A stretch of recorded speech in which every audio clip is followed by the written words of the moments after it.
Arestado sa Bacolod City ang dalawang suspect sa pagnanakaw ng mga tangke ng LPG ng isang tindahan. Literal po na mala partners in crime ang dalawa na nagpanggap pa umanong magkasintahan. Nakatutok si John Sala ng GMA Regional TV. Sweet pang naglalakad ang babae at lalaking ito sa barangay Alihis, Bacolod City. Ilang saglit lang, bumalik ang lalaki na may suot ng face mask. Dumiretso siya sa mga LPG tank na nakadisplay sa isang tindahan. Sinira nito ang padlock at mabilis na tinangay ang dalawang tangke. Di na nahagip ng CCTV ang pagdala niya ng mga ninakaw na tangke sa kasamang babae. Doon yung persa, lang ang lakay dugay na gitang lakplaw. Sa dugayon, gano'n na persa, yung laka mo na nabuksan niya.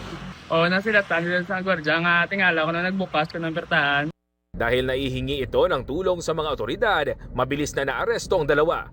Sa videong ito makikitang karga na sa kanilang tricycle ang mga LPG tank. Ang premises namin protected by CCTV cameras. 24-hour shifts niyang gagwardya sa amon mong. Nakita niya nga may gabitbit sang duha ka LPG na sa other side. So ginguaan niya. Singgit siya kawatan-kawatan. Ayon sa Bacolod City Police, wala raw dating record ng pagnanakaw ang dalawang naaresto. Nagpanggap daw ang dalawang nagsa-sightseeing bilang magkasintahan. At nang makatsyempo, doon na nila ginawa ang krimen. Wala pang reaksyon ng mga sospek. Naibalik na nila ang mga ninakaw na LPG tank. Hindi na rin magsasampa na reklamo ang may-ari. John Sala, nakatutok, 24 oras.